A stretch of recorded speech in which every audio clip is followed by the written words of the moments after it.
শিক্ষিত হচ্ছে মানুষ, কিন্তু মানুষ হচ্ছে না। অনেক কলমওয়ালা মানুষ, লাঠিওয়ালা না।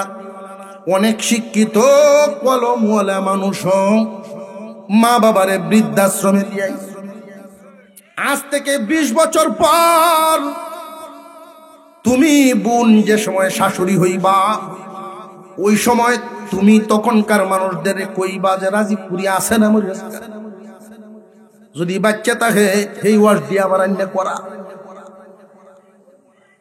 কারণ আজকে তুমি বৌমা, কালকেই বুঝে আসতেছে। আল্লাহ পাক রব্বুল আলামিন মানুষের উপরে রহম করবেন মানুষের কর্মের কারণে। বহু যুবক মা বাবার থেকে দূরে সরে থাকে, বিবির সন্তুষ্টির দিকে তাকায়। যুবক রে, বিবি ছাড়লে বিবি পাওয়া যায়, বিবি বদলাইলে বিবি পাওয়া যাবে, মা বাবা বদলানির নাই। একবার মানুষ অসহায় হয় শিশুকালে, আর একবার অসহায় হয় মানুষ বাইচা থাকলে বৃদ্ধকালে। যখন মানুষের কর্ম নাই, চাকরি নাই, ইনকাম নাই, চলাফেরা নাই, বুড়া হয়ে গেছেন, বৃদ্ধ হয়ে গেছে, মন কিন্তু রয়ে গেছে। বুড়া হইলেও মন আছে না নেই? তার মনে কিন্তু চায় বাজারে গেলে তার সমবয়সী বুড়া লইয়া 2-4 জন লইয়া চাকাইত। ইনকাম তো নাই, মনের চাওয়া পূরণ করতে পারে না, বরং তার সমবয়সীরা কেউ যদি ডাক দেয়, আয়ো গো অমুক, এক কাপ চা খাই, শূন্য না শূন্য উনি আইসা বলেন, কারণ আজকে যদি খাই আরেকদিন খাওয়ানি লাগে। মানুষ বুড়া হয়ে গেলে অসহায় হইয়া যান, বরং আমি চিন্তা করে দেখেছি শিশুর চাইতে বুড়া মানুষ বেশি অসহায়। 2টা কারণ। 1 নাম্বার কারণ, শিশু তার চাহিদা পূরণ করতে পারে, বাবার কাছ থেকেও চাইতে পারে, মার কাছ থেকেও চাইতে পারে। বড় ভাই, চাচা, মামা যারই পায় তার চাহিদা পূরণ হবে। কিন্তু একজন বুড়া মানুষ যখন বৃদ্ধকালে পৌঁছে যান,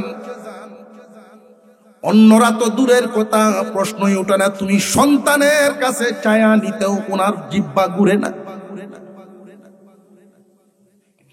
তুমি সন্তান প্রতি মাসে প্রচুর পরিমাণ পয়সা কামাও, তোমার আব্বা জানেন, এরপরেও তোমার কাছ থেকে চায়া নিতে একজন আত্মসম্মানওয়ালা বাবার জিহ্বা ঘুরে না।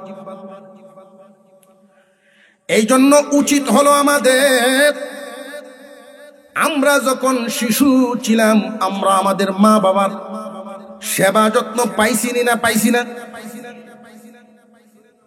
কয়েকজনে পাইছে, বাকিরা পাইছিনি। কারা কারা মা বাবার সেবা যত্ন পাইছেন একটু হাত তুলেন দেখি। গরম না হইলে না রাইতে বের। মা বাবার সেবা যত্ন আমরা পাইছি, পাইয়া বড় হইলাম।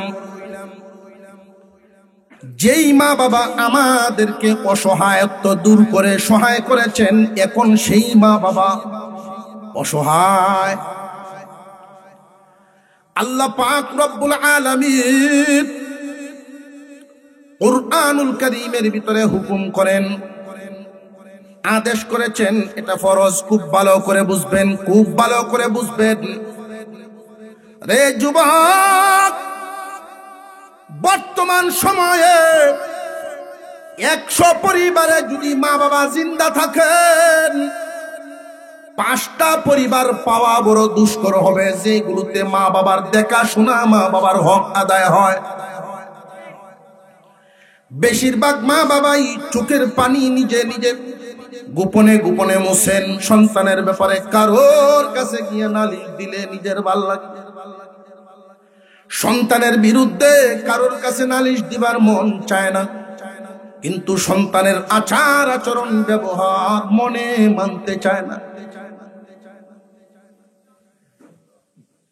মুসলমান ইমানদার ভাইয়েরা আমার, আল্লাহ পাক রব্বুল আলামিন বলেন ওয়াবিল ওয়ালিদাইনি ইহসানা।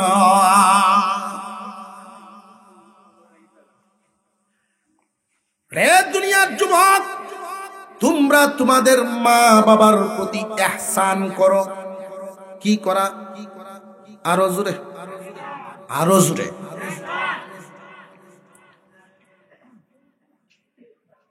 মা বাবার প্রতি ইহসান করো। কোন মা বাবা সন্তানের কাছ থেকে ইহসান পাওয়ার আশায় কিন্তু আমরা পালে নাই। আমরা এখানে যারা আছি, আমাদের মা বাবাই যে আমরা পালছেন বা দুনিয়ায় অন্যান্য মা বাবায় সন্তান পালেন, লক্ষ্য করে দেখবেন কোনদিন সন্তান কামাই করে খাওয়াইব, সন্তানের কামাই খাইব, এই আশায় মা বাবায় সন্তান পালে না। যদি এই কারণে কেউ সন্তান পালতো, জগতের মানুষ যদি এই উদ্দেশ্যে সন্তান লালন পালন করত, মুসলমান ইমানদার ভাইয়েরা আমার লক্ষ্য করে দেখবেন আতুর লুলা ল্যাংরা কানা এই জাতের সন্তান কেউ পালল না। বরং লক্ষ্য করে দেখা যায় সন্তান যদি দুর্বল হয়, অসুস্থ হয়, মা বাবার দয়া আরো বেশি হয়। তুমি সন্তানকে এখন বড় করেছেন, তুমি তাদের প্রতি ইহসান করো। তারা আগের মতো নাই, আগের মতো নাই, আগের চলাফেরা নাই, আগের বুদ্ধিমত্তা নাই, আগের ইনকাম নাই, আগের গতি নাই। তোমার আব্বা মা শিশুর চাইতেও অসহায়, শিশুর চাইতেও অসহায়ের আরেকটা কারণ আছে। একটা হলো চাহিদা পূরণের দিক। শিশু তার চাহিদা সহজে পূরণ করতে পারে, যেটা একজন বুড়া বুড়ি পালন করতে পারে না। 2 নাম্বার কারণ লক্ষ্য করে দেখবেন, একজন শিশু যদি পেশাব করে বা পায়খানা করে, পেশাব করুক আর পায়খানা করুক, মা যদি আসতে দেরি হয়, পাশের ঘরের বা যে কেউ তারে টান দিয়া খুলে নিতে পারে, পেশাব সাফ করা একটা কাপড় পরায় দিতে পারে। কিন্তু তোমার আব্বা মা বা একজন বুড়া বুড়ি মানুষ যদি বিছানায় পড়ে যান, পেশাব করেন, আপনজন নির্দিষ্ট ব্যক্তিরা গিয়া তারে যদি উদ্ধার না করেন, পরিষ্কার পরিচ্ছন্ন না করেন, ঘন্টার পর ঘন্টা পেশাব পায়খানায় পড়ে থাকবে, উদ্ধার হবে না। এই জায়গায় শিশুর চাইতে তোমার মা বাপ অসহায় বেশি। এই জন্য আল্লাহ বলেন ওয়াবিল ওয়ালিদাইনি ইহসানা। রে দুনিয়াবাসী, যুবকরা, সংসার তোমার হাতে আইছে, এমত অবস্থায় তোমার মা বাবার প্রতি খেয়াল করো, মা বাবার প্রতি ইহসান করো। যদি প্রশ্ন করি যে হুজুর ইহসান করব কখন, আল্লাহ যে আদেশ দিলেন মা বাবার প্রতি ইহসান করো, এটা করব কখন? আল্লাহ পাক রব্বুল আলামিন নিজেই বলে দিয়েছেন কখন। ইম্মা ইয়াবলুগান্না ইনদাকাল কিবারা আহাদুহুমা আও কিলাহুমা। রে যুবক,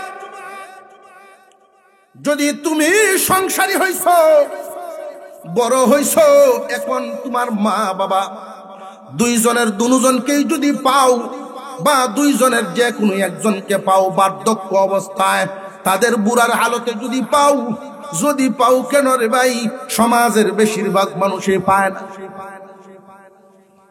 সন্তান এখন প্রতিষ্ঠিত হইছে, ইচ্ছা করলে মা বাবারে 1000 2000 খরচ করে কোনো ঘুরতে পারবো, মা বাবার পিছনে 5000 খরচ করতে পারবো।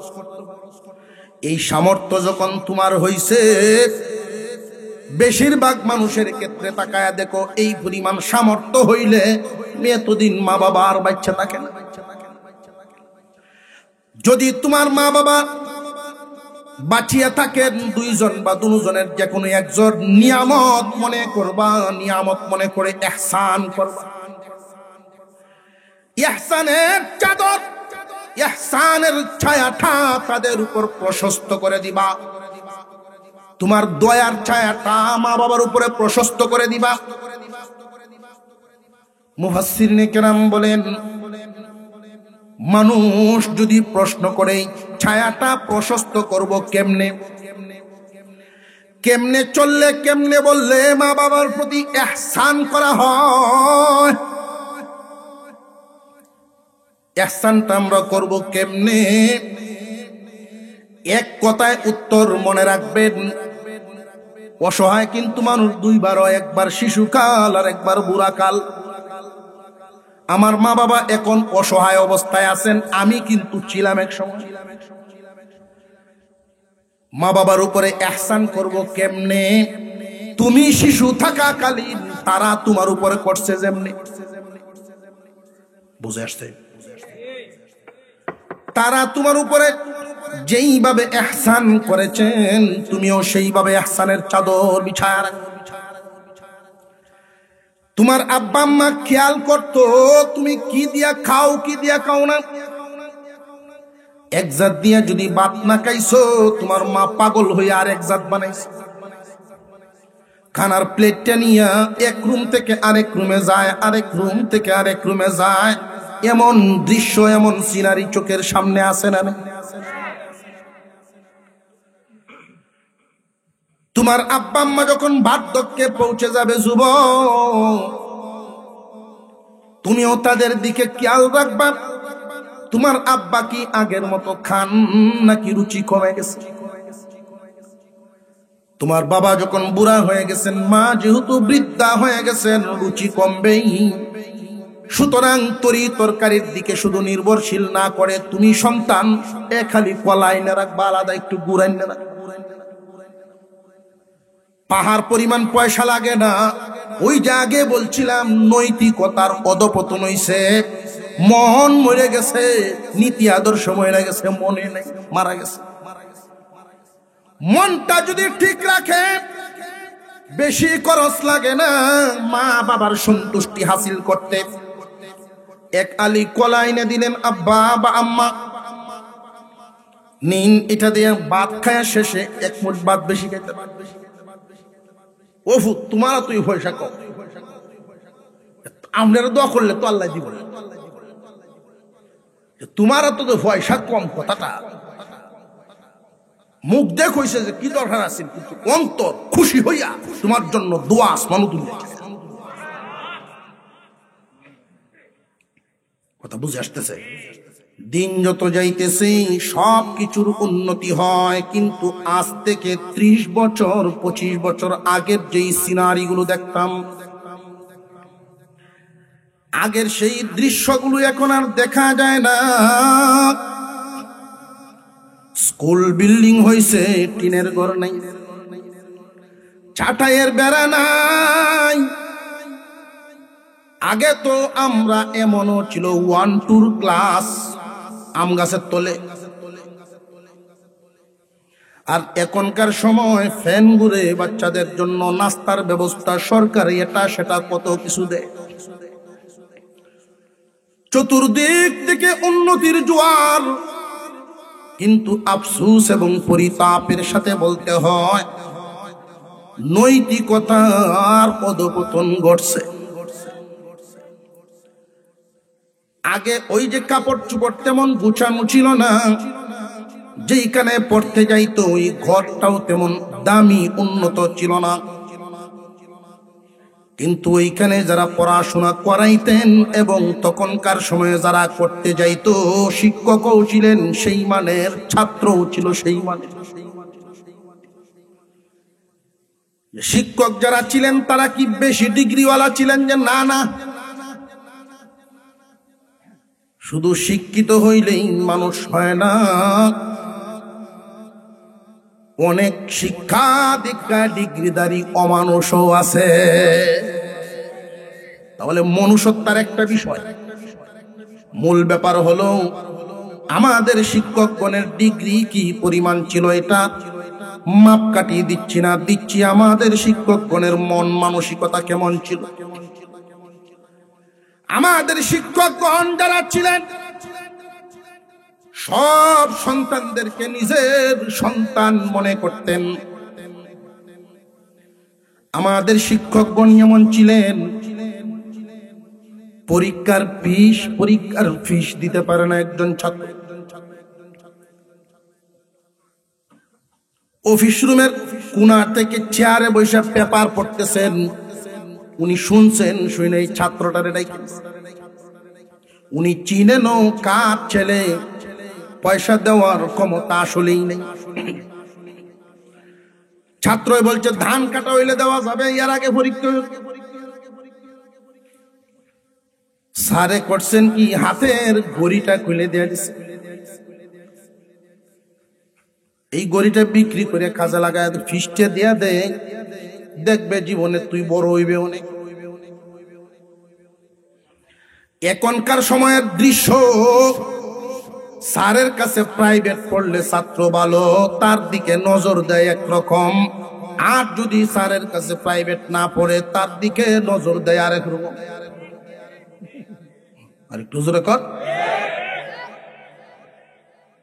এই যে মূল বিষয়টা মানসিকতা, আমাদের মানসিকতার অধঃপতন হয়ে গেছে। আগের যেই শিক্ষকগণ ছিলেন, মন ছিল অনেক বড়,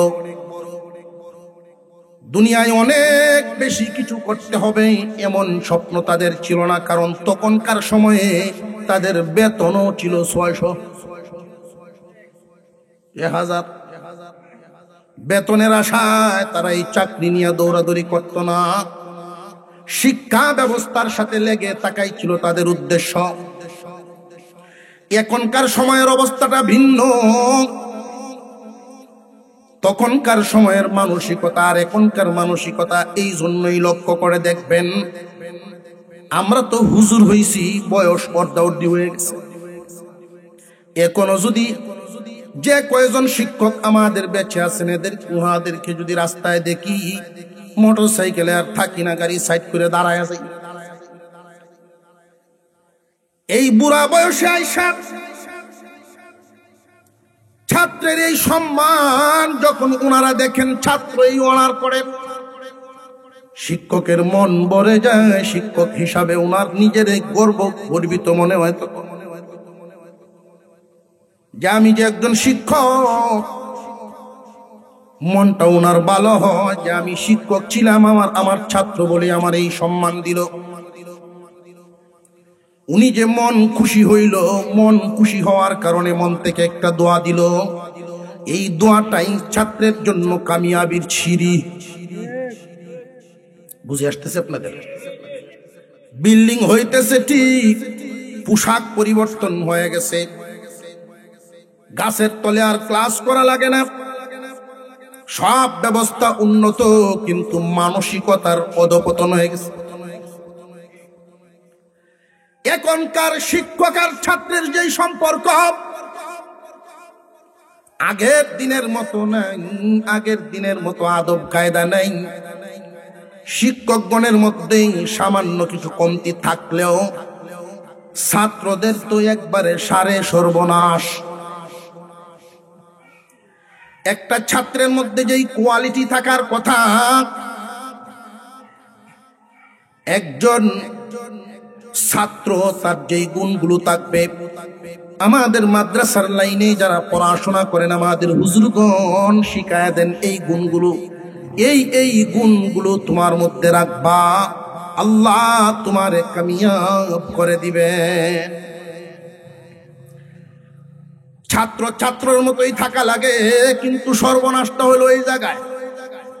6, 7, 8 পর্যন্ত যখন চলিয়া যায়, প্রাইমারি পর্যন্ত মোটামুটি কথা শুনে মুরগির বাচ্চার মতো শুনে কিছু, কিন্তু যেই মাত্র হাই স্কুলে চলে যায়, এই বাচ্চারা মাত্র 12-14 বছর বয়স, এদের ভিতরে দেখবেন কিশোর একটা বাপ কিশোরদের একটা দল তৈরি করে, তারা পার্টি।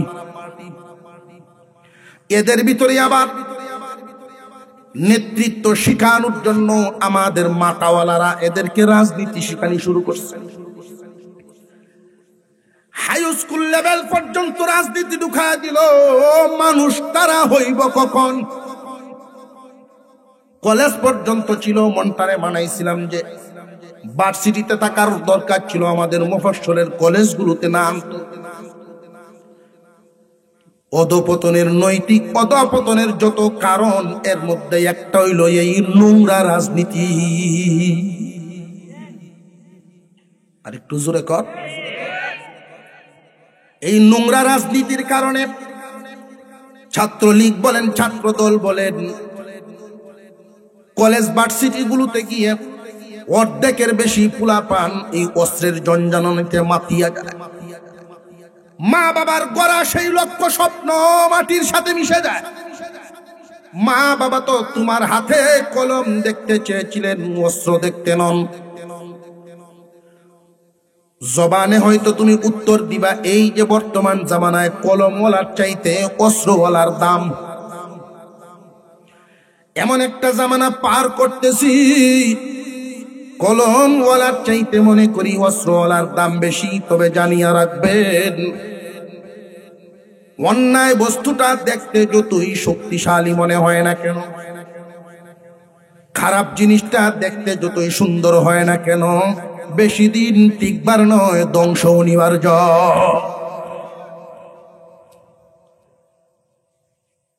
আমরা মনে করতে পারি সমাজের মধ্যে সরল সহজ মানুষ আয় পেশাল গায়ে গেঞ্জামের মধ্যে যারা যায় না, কোন দলের নেতৃত্ব নিয়ে পেরেশানির মধ্যে নাই, মসজিদের কোন পদ তারে দিল এই চিন্তা তার মনে নাই, সমাজের দয় দরবারও তারে কি চাপ দিল না দিল এই চিন্তা তার মনে নাই। এই মানুষগুলোরে আমরা মনে করি শিক্ষিত, কিন্তু সরল সোজা নিরীহ মানুষ মনে করি।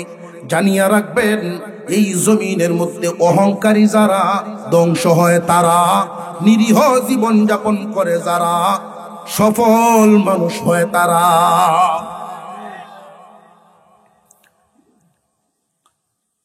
মানুষের যেই নৈতিকতার অধপতনটা লক্ষ্য করেন, বর্তমান সময়ে মা বাবা নামক যেই একটা বস্তু, মা বাবা নামক যেই নিয়ামত, কুরআনুল কারীমের একখানা আয়াত তিলাওয়াত করেছি। মহান আল্লাহ পাক রব্বুল আলামিন এখানে একটা হুকুম দিয়েছেন। মুসলমান যুবক কান পেতে শুনেন, সময় খুব কম। প্রত্যেকটা মানুষ বেঁচে থাকলে জীবনে দুইবার অসহায় হয়। বেঁচে থাকলে প্রত্যেকটা মানুষ জীবনে কয়বার অসহায়? আরো জোরে কোন, জোর হইছে না? মা, এই যে শীতের দিন, রাত যত গভীর হয়, সন্তান যত গভীর রাতেই উঠুক না কেন, মা কিন্তু ঘুমে থাকে না, সন্তানের চাহিদা পূরণ করে।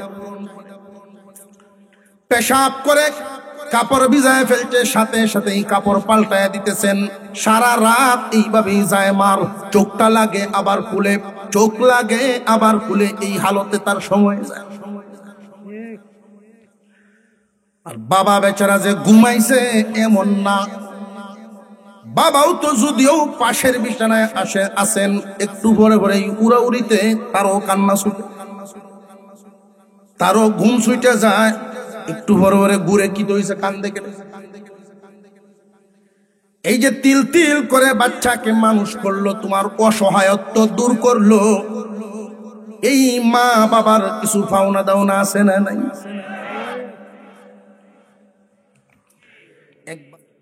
আপনি হাওড়ত আইলেন, দুহান তুই এলেন, 10টা 11টার সময় খানা খাইবেন,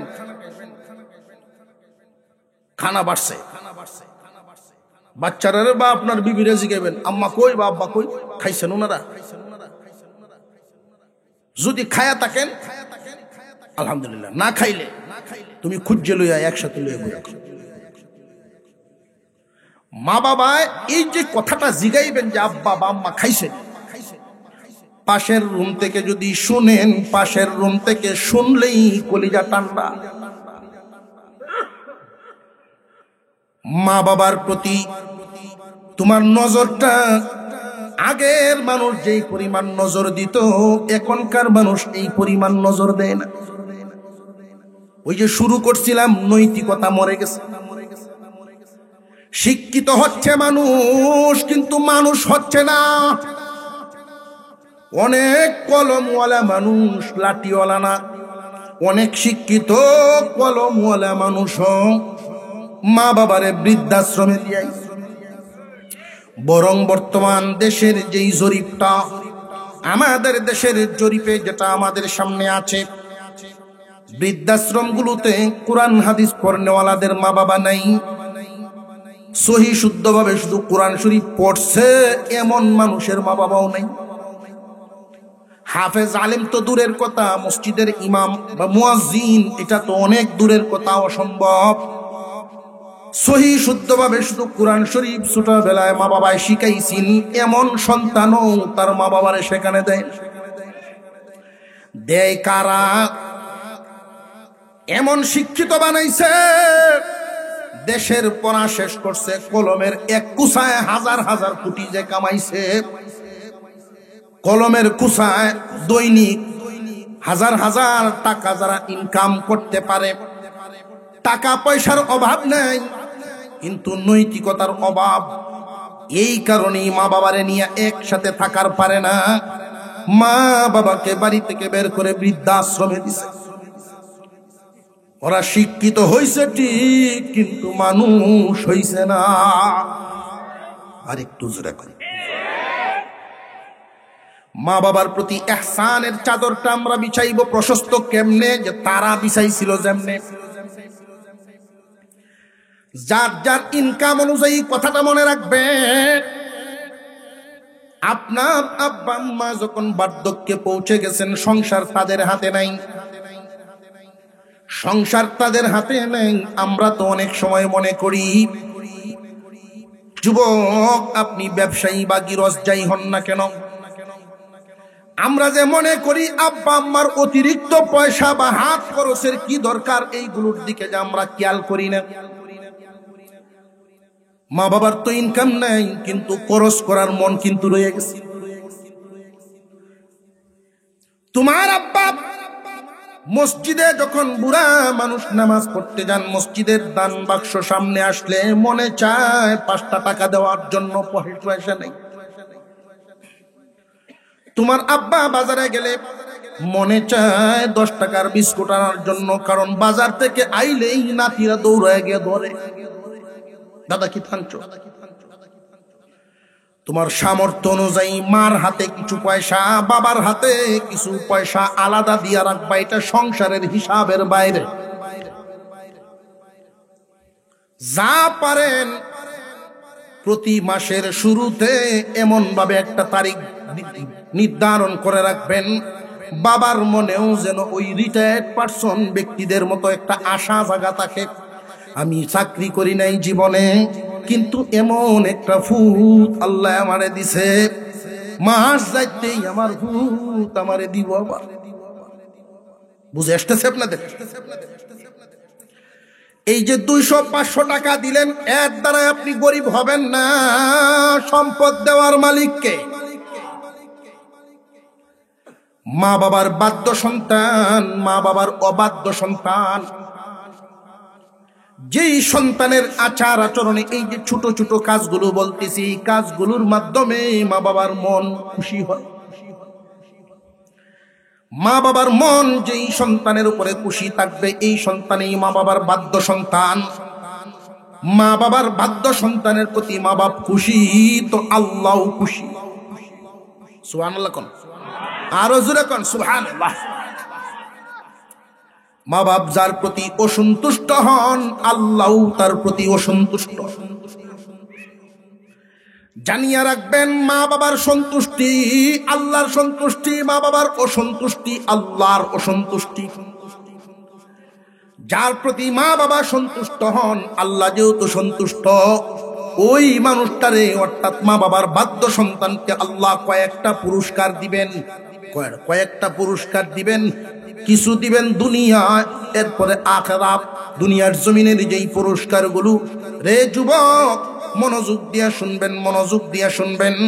1 নাম্বার পুরস্কার হলো আল্লাহ রব্বুল আলামিন তার রুজি রোজগারে এমন বরকত দিবেন, কামাই রুজি মাসে যতই হোক, কম হোক আর বেশি হোক, আল্লাহ পাক বরকত দিলে দিবেন, যেই কারণে কামাই কম হোক আর বেশি হোক তার জীবন যাপন পেরেশান মুক্ত থাকবে, আল্লাহ তার পেরেশানি দিবেন না,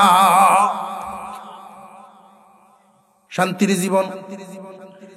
পক্ষান্তরে মা বাবার অবাধ্য সন্তান সুদ খায়, ঘুষ খায়, ডাইনে বামে ভেস লাগায়, যে কোনো ভাবেই মাসে যদি 5 লাখ ইনকাম করে, ওই মানুষটার পেরেশানি দূর হবে না, কারণ আল্লাহর দেওয়া বরকত নাই। 2 নাম্বার নিয়ামত, মা বাবার বাধ্য সন্তানকে আল্লাহ দুনিয়াতে দিবেন। তার যেই সন্তানগুলো, ওই সন্তানগুলো মানুষের মতো, আর মা বাবার অবাধ্য সন্তান যদি হয়, যতই চেষ্টা করুক তার নিজের সন্তানরা মানুষ হইত না। মনে মনে হয়তো প্রশ্ন করতে পারেন, হুজুর বাস্তবের সাথে তো মিলতাছে না। কি মিলে না? আমাদের পাশের বাড়ি বা পাশের গ্রামের পরিচিতদের মধ্যে অনেক মানুষ এমন আছে মা বাবার সাথে মিল নাই, মা বাবা আলাদা আছেন, মা বাবার সাথে মিল নাই, অথচ সন্তানগুলো ভার্সিটি। হুজুর বললেন মানুষ হইতো না, তাহলে পরে কেমনে? আমি আগেই বলছি, শিক্ষিত হওয়া এক জিনিস, মানুষ হওয়া আরেক জিনিস। যতই শিক্ষিত বানাও, তুমি তোমার মা বাবার দোয়া না রাখতে পারলে,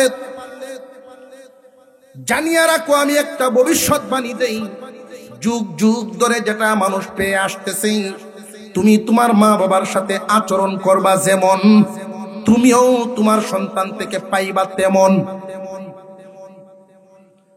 তুমি যদি তোমার সন্তান থেকে ভালো পাইতে চাও, তাহলে তুমি তোমার মা বাবার সাথে ভালো। মা বাবা যদি খুশি হন, সন্তানগুলো মানুষ হয়। 1 নম্বরে রিজিকে বরকত, পেরেশানি নাই। 2 নম্বরে সন্তানাদি মানুষ হবে, অসম্মানী নাই। সন্তান যদি মানুষ হয়, বড় শিক্ষিত নাও, কিন্তু সমাজে সম্মান থাকবে। আপনারা চোখ বুঝে জিমাইন ওয়াজ বুঝতেছেন, ঠিক আছে, এটাও আমি বুঝতেছি, কিন্তু আমার সাথে সঙ্গ দিলেন না। 1 নাম্বার রিজিকে বরকত, 2 নাম্বার সন্তান মনুষ্যত্ব হবে। কোন মুরব্বী কোনদিন আপনার কাছে বিচার দিবে না যে কি ফায়দা করছে, কি ভাল চস্রে বেটা আমার সালাম দেয় না, কথা শুনে না কোন মুরব্বী কথা, বরং তোমার কান গুনি এমন কথা শুনবে যেই কথা শুনলে হৃদয় খুশি।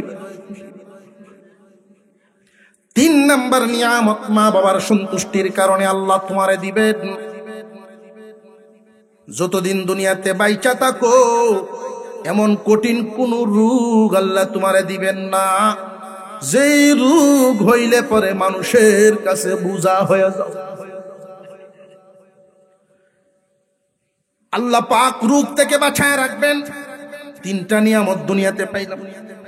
রিজিকে বরকত, কামাই রুজি দিনে রাইতে মিলায়া করণ লাগবে এমন না, তুমি হালাল তরিকায় রাইকা যা পারো এটা দিয়ে আল্লাহ তোমারে সুন্দরে চালাইবো, অভাব হবে না। 2 নাম্বার তোমার সন্তানগুলো মানুষ হবে। 3 নাম্বার সুস্থ একটা হায়াত পাবে। 4 নাম্বার মা বাবার বাধ্য সন্তান দুনিয়ার জমিন থেকে যখন বিদায় হবে, আল্লাহ রাব্বুল আলামিন তার প্রতি খুশি আছেন বলে তারে জান্নাতের দরজা খুইলা রাখবেন। মা বাবার সন্তুষ্টিতে আল্লাহ সন্তুষ্ট, আর মা বাবার সন্তুষ্টির উসিলায় আল্লাহ মার নামে একটা, বাবার নামে একটা, জান্নাতের 2টা দরজা খুলে রাখবে। বর্তমান সময়ে আমরা যেটা লক্ষ্য করি, অনেক মহিলা মা বোনরা হয়তো আমার এই কথায় বেজার হইতে পারে, বেশিরভাগ যুবকরা মা বাবার খেদমত, মা বাবার হক আদায় করতে পারে না। যতগুলো কারণ, এর মধ্যে একটা হইল হেডমাস্টার। এই ঘরের বিবি বাধা হইয়া দাঁড়ায়। মহিলা মা বোনরা হয়তো অনেকেই করবে, আচ্ছা এই বেড়ারে করতে আনছি দেশকে আর হুজুর আছেন না। জানিয়ে রাখবেন আমার এই কথাটা পুত্রবধূরা অপছন্দ করব, কিন্তু শাশুড়ির ভূমিকায় যারা তারা পছন্দ করবে। আজ থেকে 20 বছর পর তুমি বোন যে সময় শাশুড়ি হইবা, ওই সময় তুমি তখনকার মানুষদের কইবা যে রাজীবপুরি আছে না মরে গেছে। যদি বাচ্চা থাকে সেই ওয়াজ দিয়ে আবার আন্যা করা, কারণ আজকে তুমি বৌমা, কালকেই বুঝে আসতেছে। আল্লাহ পাক রব্বুল আলামিন মানুষের উপরে রহম করবেন মানুষের কর্মের কারণে। বহু যুবক মা বাবার থেকে দূরে সরে থাকে, বিবির সন্তুষ্টির দিকে তাকায়। যুবক রে, বিবি ছাড়লে বিবি পাওয়া যায়, বিবি বদলাইলে বিবি পাওয়া যাবে, মা বাবা বদলানির নাই। ইব্রাহিম আলাইহিস সালাম একটা চিঠি লিখছেন, ইসমাঈল আলাইহিস সালাম চিঠিটা লিখছেন পয়গম্বর খলিলুল্লাহ ইব্রাহিম আলাইহিস সালামের কাছে। কারণ বাপ পুত থাকেন দুইজন দুই জায়গায়। ইসমাঈল আলাইহিস সালাম থাকেন মক্কা নগরী, ইব্রাহিম আলাইহিস সালাম থাকেন সিরিয়ায়। চিঠি পাঠাইছেন, কি চিঠি? আব্বাজান বিবাহ করেছি, বিবাহ করছি, আসেন আপনার বৌমা দেখা যান, দোয়া করিয়া দিয়া যান। ইব্রাহিম আলাইহিস সালাম চিঠি পাইয়া উনি মক্কা নগরীতে আসলেন। কিন্তু যেই দিন আসছেন ইসমাঈল আলাইহিস সালামের বাড়িতে, আগে তো আর মোবাইলের এত যোগাযোগের এত সুব্যবস্থা ছিল না। যেই দিন আয়া পৌঁছছেন এই দিন ইসমাঈল আলাইহিস সালাম দিনই কোনো কাজে কোথাও গিয়েছেন। ইব্রাহিম আলাইহিস সালাম আয়েশা বাড়ির সামনে ডাক দিলেন, ইসমাঈল। বাড়ির ভিতর থেকে খুব কড়া আওয়াজ।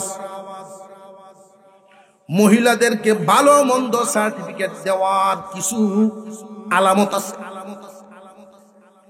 কোন মহিলা ভালো, কোন মহিলা মন্দ, উম্মতের জন্য কোন ধরনের নারী নিয়ামত আর কোন ধরনের নারী কিয়ামত, কোন ধরনের নারী রহমত আর কোন ধরনের নারী জহমত,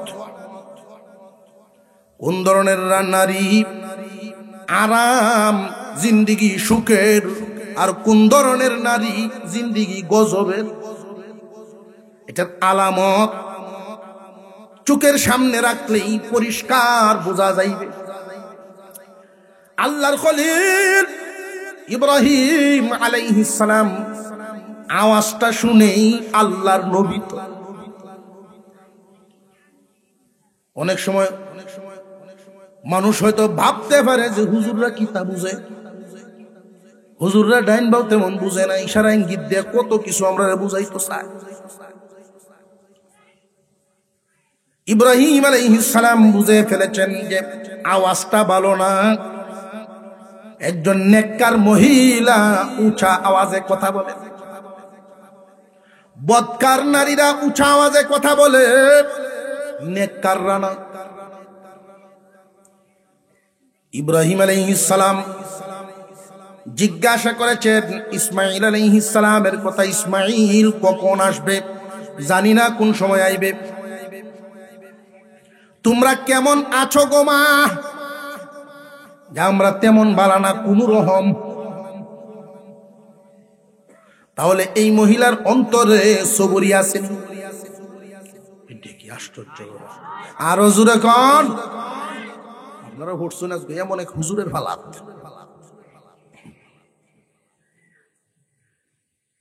অনেকেই কথা যদি জিজ্ঞাসা করা হয় কেমন আছেন, মুসলমানের উত্তর হবে আলহামদুলিল্লাহ ভালো আছে। এরপর হইল হালত। সর্ব হালতেই কার শুকর, কার শুকরিয়া? আল্লাহ। কেউ কেউ মনে মনে করতো হ্যাঁ শুকরিয়া আদায় করার নেই, ডায়াবেটিস করে বলা কিছু কিস্তা খাইতাম পারি না।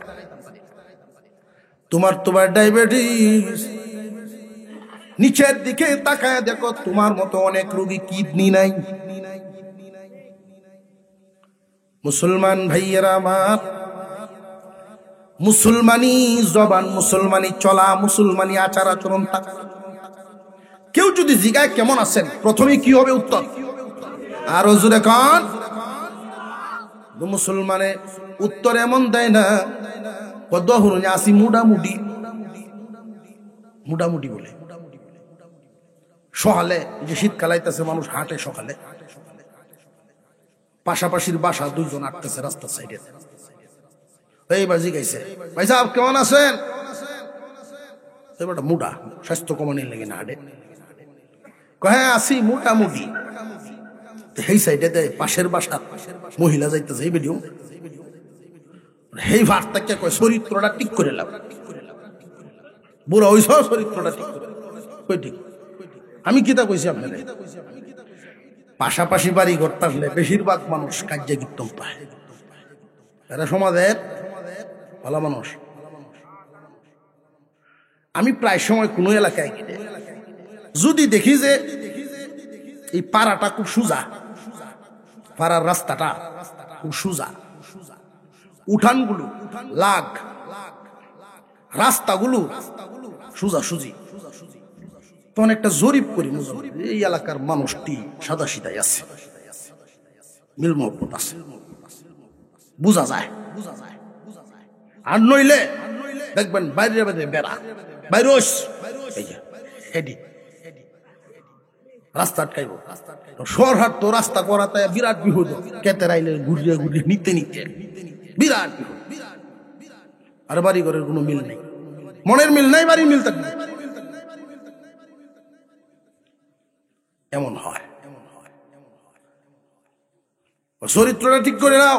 আমারে দেখকে তুমি কইছো মুডামুডি, আমি বুঝি না, তুমি নিজের কমুডা আর আমি মুডি কইতাছ। আচ্ছা কই যে তওবা হলো আর জিন্দেগিতে এই কথা আলহামদুলিল্লাহ বলা। মোটামুটি কইলে কোন দিন কোন বিপদ হরণ ঠিক নাই, কিন্তু কইলাম কেউ যদি জিগায় কেমন আছেন, হালত কেমন, আলহামদুলিল্লাহ, মনে থাকবো ইনশাআল্লাহ। ইব্রাহিম আলাইহিস সালাম বুঝে ফেলেছেন মহিলা নেককার না। মাগো ইসমাইল বাড়িতে আসলে কয়ো সিরিয়ার একজন বুড়া মানুষ আইছিল। ইসমাইল আলাইহিস সালাম বাড়িতে এসে শুনছেন, অবাক হয়ে গেছেন, মনে মনে বড় আফসোস করতেছেন, আমার বাবা আইসা গেল, বাড়ির ভিতরে আইলেন না, বাড়ির ভিতরে আনলা না, তুমি সিরিয়ার থেকে একজন মুরব্বী আইছেন, আমি কি জানিয়ে বই রইছি, তোমার কি লাগে? উত্তর দিতে রোমে নেককার আর বদকারের বাসায় বোঝা যাবে, চলায় বোঝা যাবে। উপকারী উম্মতের জন্য নিয়ামত যে সমস্ত নারীরা, তাদের কথায় স্বামীর অন্তরে শান্তি হবে, জবাবে শান্তি হবে। আর যারা ফিতনাবাজ নারী, আল্লাহর রাসূল বলেন আমার উম্মতের জন্য নারী ফিতনার চাইতে বড় কোনো ফিতনা রেখেছি। কথা শুনলেই দিল ঠান্ডা। আমি তো জানি না উনি আপনার কি লাগে, যাই হোক বাড়িতে আনলা না, বুঝলাম আমার আব্বা কোনো কিছু বইলা গেছে নি, আমার জন্য কোনো আদেশ। হ্যাঁ, যাওয়ার সময় একটা কথা বইলা গেছে, ঘরের সাথে চৌকাটের দরজার সাথে চৌকাট মিলছে না, এটা পাল্টাইতেন।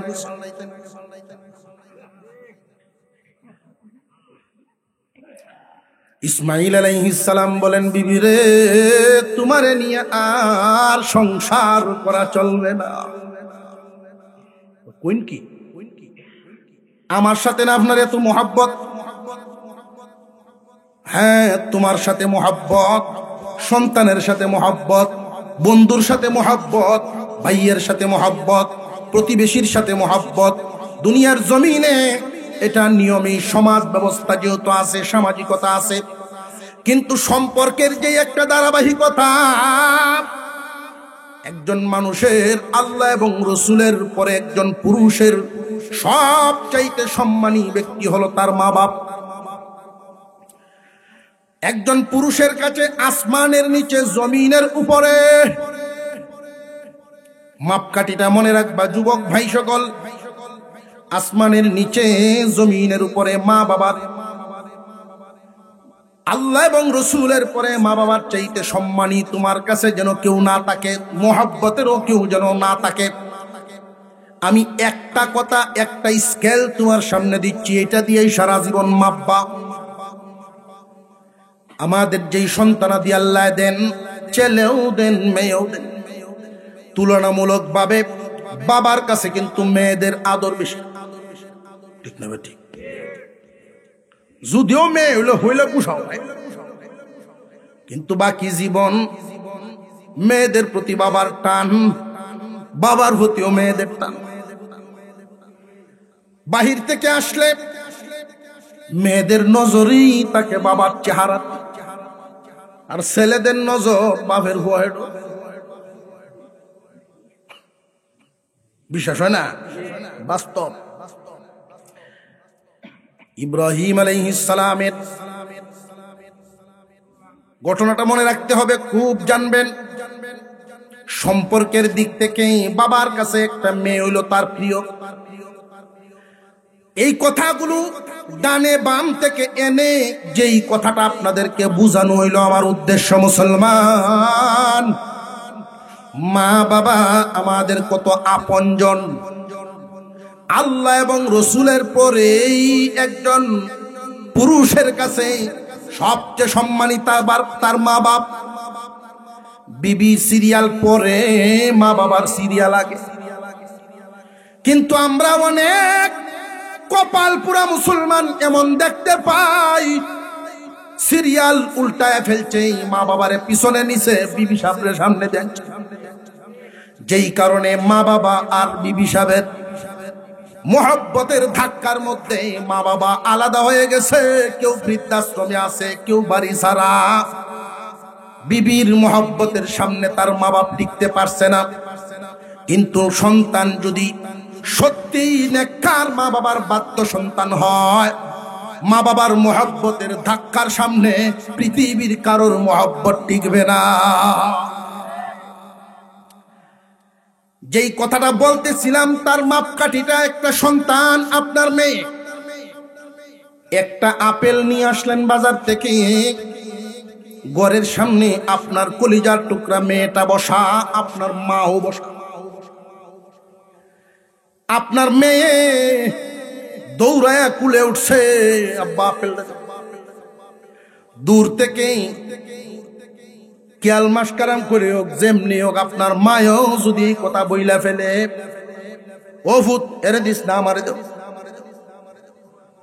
যদিও কেয়াল করিয়া কয়, তুমি তোমার মারা তো নিয়া দিবা। আপেল তোমার তো একটা, চাইছে তো তোমার দুই মা।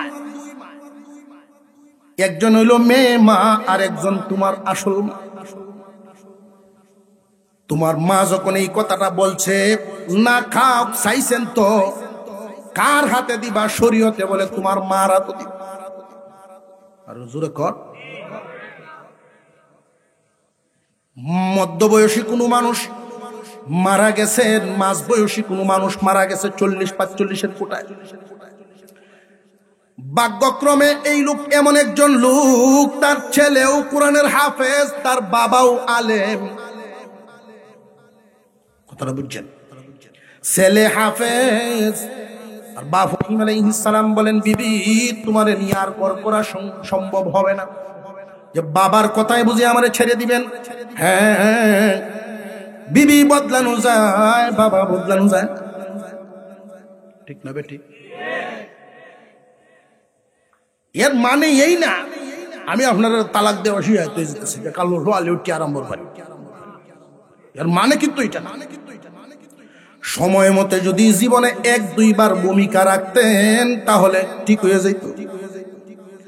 বিবি যদি কখনো দেখেন এমন একটা কাজ করে, তার কথায় কাজে আপনার আব্বা আম্মার মনে সামান্য আঘাত, এই আঘাতের বিষয়ে আপনি যখন শক্ত একটা ভূমিকা নিবেন, এই শক্ত ভূমিকায় ছোট কাজটার দ্বারাই সে এই যে ফিরব জিন্দিগির জন্য সে ঠিক হয়ে যায়। কিন্তু আমরা যে সোনার ময়না বাকি এটি তুমি হুড্ডে করা। বিবিরে ভালোবাসার একটা মাপকাঠি আছে, মা বাবারে ভালোবাসার মাপকাঠি আছে, প্রত্যেকেরই হক আদায়ের মাপকাঠি আছে। বিবি সন্তানের কাছে যতটুকুন ভালোবাসা পায়, সন্তান বিবির কাছে প্রত্যেকের আলাদা আলাদা। আপনার স্ত্রী সন্তানের ভালোবাসা একরকম মাপকাঠি, মা বাবার ভালোবাসা একরকম মাপকাঠি, বন্ধুদের ভালোবাসার একরকম মাপকাঠি। এইরকম ভাবে সমাজের মানুষদের সাথে মহব্বতের মাপকাঠি আছে। মনে রাখবেন, বেশি পরিমাণ দিলে অপচয় হয়, যেটা কিছু জায়গাত বেশি দেওয়া বড় ক্ষতি করে। বেটা মুরব্বী মানুষ খানা খাইতে বসছে, জিগাইছে বৌমা গো ফ্রিজও কিছু আছে, দই কলা? কোনা আব্বা কিছু নাই। হাজি সাহেব মানুষ মুখ খুলেন নাই, কিছুই বলেন নাই, হাত দিয়ে সুযোগ। ছেলে আর বৌমা যখন খানা খাইতে বসছে, ইনটেক দইয়ের পুটলা ফ্রিজ থেকে বের করছে।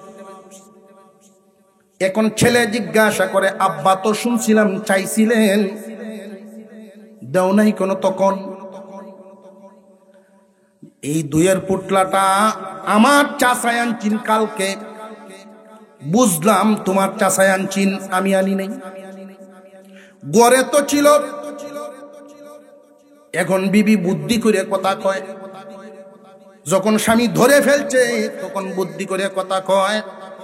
ছোটবেলার থেকেই বগুড়ার দই আমার বড় শখের জিনিস, আমার চাচাই শখের দইটা আনছেন, আমি আমার প্রিয় শখের মানুষটারে আগে খাওয়াই মুখ, এর পরে অন্যরা। এই কথা ৮০ ভাগ যুবক মুমের মতো গেন্যা গল্যা কইছে কি তারে, আর তো কোনো বউয়ের এই ভালোবাসা ডুবিয়া। কিন্তু এই যুবক বলেন, চুপ করো, তুমি ভাবলা কেমনে? আমার বাবা যেই দই খাইতে পারেন না, এটা আমি খাইবো, তুমি কেমনে ভাবলা? আমার কাছ থেকে আবার দুইটা কথা শুনো তুমি। আগামীকাল থেকে এই বাবার বাড়িতে থাকা হবে না, বাসা ভাড়া নিয়ে থাকতে হবে। তখন বুঝবা বাবার কামানো সম্পদ, বাড়িঘরের দাম কত।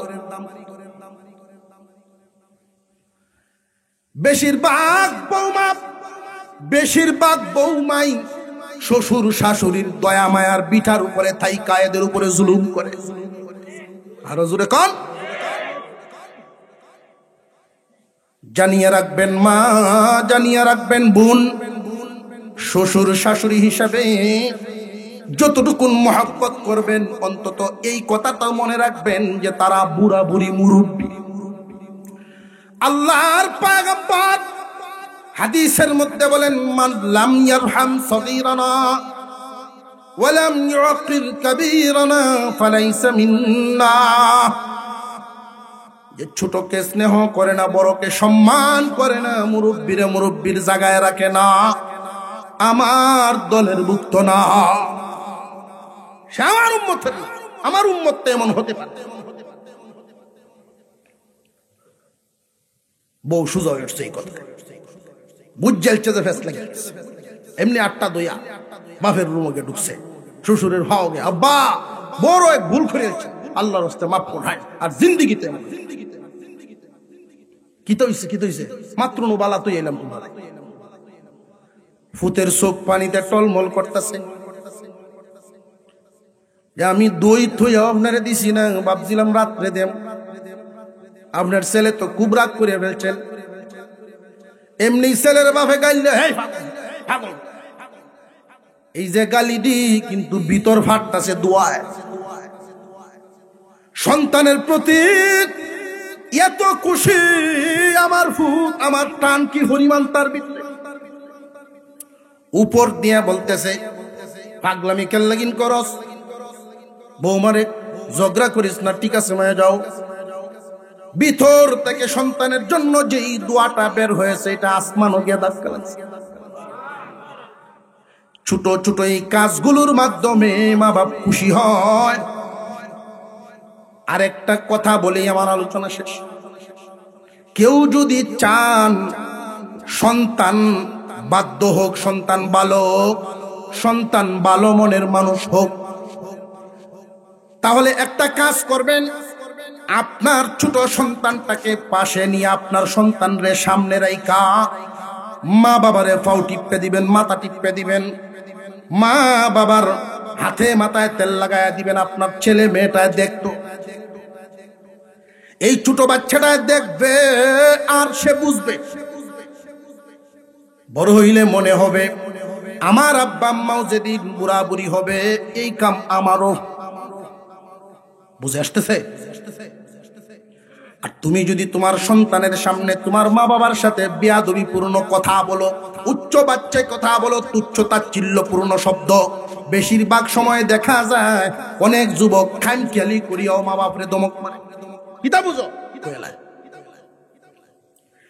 রে যুবক? কুরআনুল কারীমে আল্লাহ পরিষ্কার নিষেধ করেছেন, সাবধান, মা বাবারে ধমক দিয়া কথা বলতে পারবা না। সামান্য চাপ, সামান্য আঘাত দিয়া বিরক্তির আওয়াজে কথা বলতে পারবা না। মা বাবার সাথে কথা বলবা সর্বোচ্চ সম্মান সূচক ভাষা, কারণ তোমার কাছে সবচেয়ে সম্মানী মা বাবা। আমরার কাছে সবচেয়ে সম্মানী ভুল হোক। জানিয়ে রাখবেন, মারে খুশি করলে, বাবারে খুশি করলে মাত্র 100 টাকার ফল আনলেই কলা গুড়। আর হোর বাড়ি টাক বলে ফল লইয়া যায়,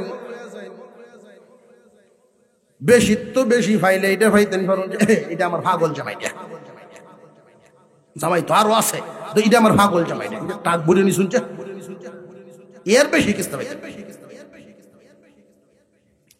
আল্লাহ আমাদেরকে সহি বুঝার তৌফিক দেন। আরো জোরে বলেন আমিন।